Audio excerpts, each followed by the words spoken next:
अस्सलाम वालेकुम रहमतुल्लाहि वबरकातुहू। नाज़रीन, मैं शौकत सल्फी गिलियात अपडेट की तरफ से आपको अपडेट कर रहा हूँ। इस वक्त आप देख सकते हैं इलाका गिलियात के अंदर जो है वो असू का ये महीना है और इस महीने में जो है वो अभी इधर लोग अपने असू के काम में लगे हुए हैं और यहाँ पर जो डोगों में लोगों की जो छलियां लगी हुई हैं वो सारी की सारी भूजे जो है वो उठा के ले गए और यहाँ पे पूरे भूजों की अभी लार आई है। और ये देखें बकरी के पीछे लगे हैं और बकरी की जंग बच गई है और अभी हमने इसका जो है वो इमरजेंसी ऑपरेशन करके हमने इसको फर्स्ट एड दे दी है और ये बकरी जो है वो इसकी टांग टूट गई है और इसको हम चरपाई पर लेकर इसके घर लेके जा रहे हैं। तो मैं यहाँ पे एक भाई मौजूद है अब्दुल हकीम साहब, उनसे पूछता हूँ जी क्या पोजीशन है यहाँ जी?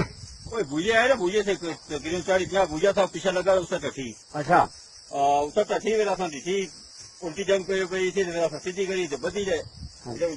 तो ये हमने इसको फर्स्ट एड दी है, इसकी जंग जो है वो पच गई है। तो लिहाजा ये हुकूमती दारों से गुजारिश की जाती है कि ये अपने भूजों को ढके, अगर इनको फाड़ मार के इनको खत्म कर दिया जाए तो फिर कोई कूक फरियाद नहीं होगी जनाब में। ये लोगों की फसलें खाते हैं, लोगों की बकरी के पीछे लगते हैं और ये बकरी की कड़ी के ऊपर बैठकर उसको जो है वो कोढ़ा बनाते हैं। लिहाजा ये नुकसान देते हैं। लिहाजा अगर सारी छलियां जो है वो खा गए हैं, खूमें एक जरे नहीं रही हैं।